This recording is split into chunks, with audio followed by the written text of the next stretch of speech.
good start.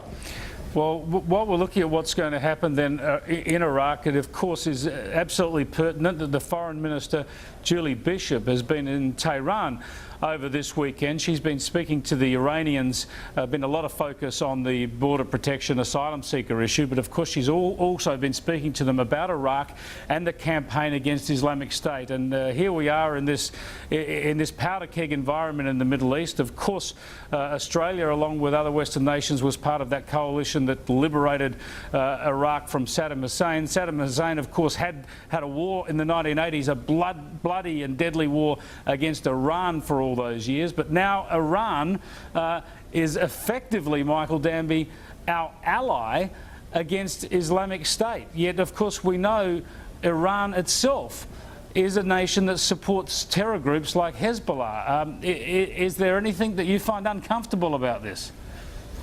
Yes, I'm uncomfortable about the nuclear deal. Look, I can understand the Foreign Minister as the first member of the Five Eyes, that's the sort of the Anglo-Saxon security community, to go to Iran, and I support the fact that we've had a diplomatic mission there. But I don't believe in us going from people's throats to their feet in one go. I mean, there's a media report tonight on one of the channels that we're going to be involved in intelligence cooperation with Iran. I think that's going a bit far. I'm sure it's not Julie Bishop's words. I'm sure that would have to be something approved by the National Security Committee of Cabinet. But the nuclear deal is very worrying because the Iranian leadership still supports terror groups around the world, still says that it wants to eliminate another member of the United Nations. And I just think we need to be cautious.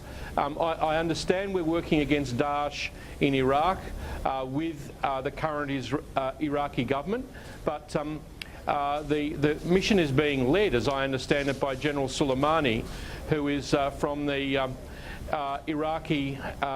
Iranian Guards unit, and I'm not sure that Australian troops, even on a training mission, necessarily want to be involved in that close cooperation with Iran. So let's be moderate about these kind of things. Let's work a way of pushing back the Daesh people out of Iraq.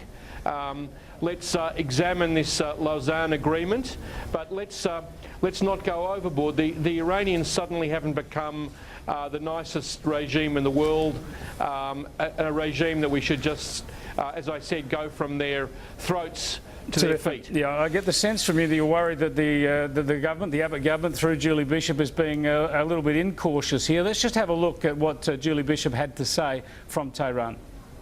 I believe that with the efforts of Iran, with the efforts of the coalition supporting the Iraqi government, we have the capability to defeat this terrorist organisation that is inflicting so much harm